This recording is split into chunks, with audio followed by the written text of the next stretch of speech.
सासूबाई, काय करताय तुम्ही? आज ना थालपिठाची भाजणी करतेय. चल तुला दाखवते त्याचं प्रमाण आणि कशी करायची ते.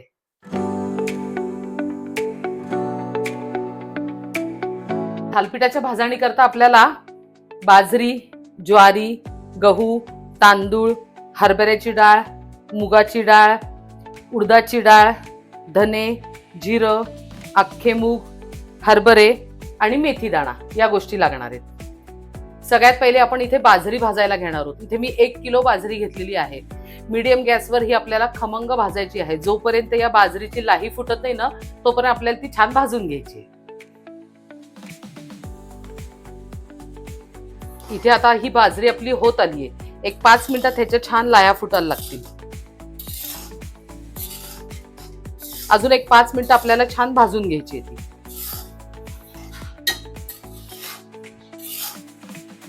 बाजरी झाल्यानंतर आता आपल्याला ज्वारी भाजून घ्यायची आहे. ज्वारी सुद्धा आपल्याला लाही फुटेपर्यंत भाजायची. किलो बाजरी घेतली असेल तर इथे आपण अर्धा किलो ज्वारी घेतली आहे. इथे आपली ज्वारी पण आता भाजून झालेली आहे. आता आपण इथे पावशेर गहू घेणार आहोत.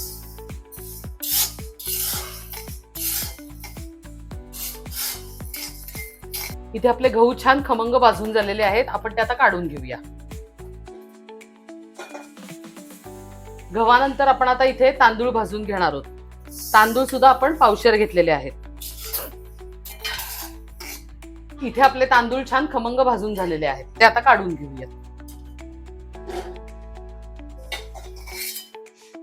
आता आपण हरभऱ्याची डाळ भाजून घेणार आहोत. ती सुद्धा पावशेर घेतलेली आहे.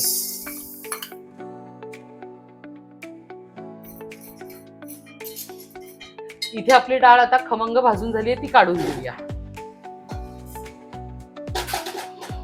आता मुगाची डाळ भाजून घेऊया. मुगाची डाळ सुद्धा पावशेर घेतलेली आहे.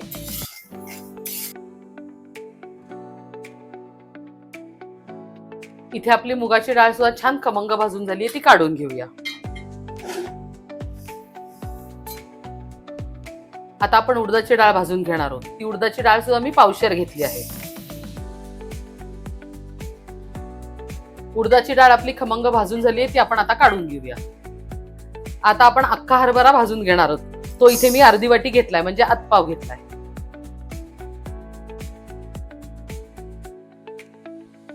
आता आपल्याला हिरवे मूग घेतलेत ना, ते भाजून घ्यायचे. ते सुद्धा मी इकडे आतपाव घेतलेले आहेत.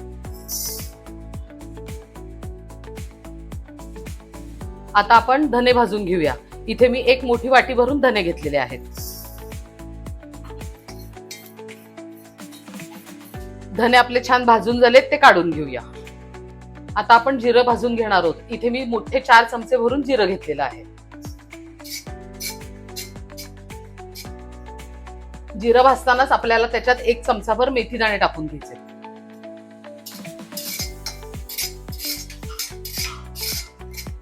या दोन्ही गोष्टी आपल्याला छान खमंग भाजून घ्यायच्यात आणि काढून घ्यायच्यात.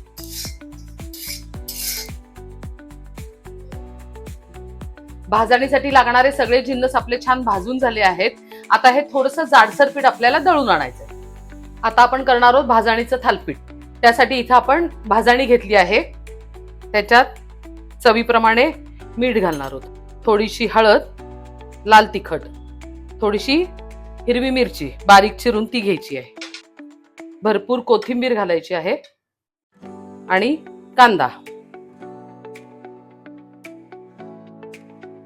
जसं लागेल तसं पाणी घालून ह्याचा घट्ट गोळा मळून घ्यायचा आहे.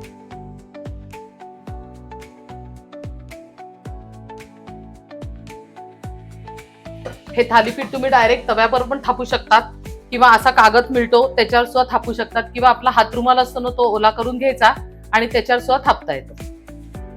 इथे मी आता पहिला थोडासा पाण्याचा हात लावून घेणार आहे.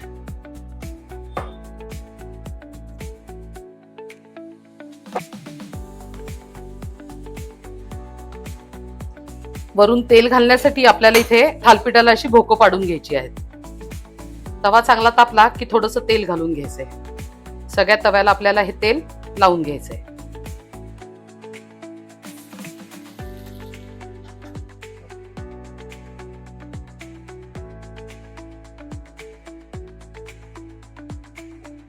आता ह्याच्यावर आपल्याला झाकण ठेवायचं आहे. आता हे थालीपीठ आपण उलटून घेणार आहोत.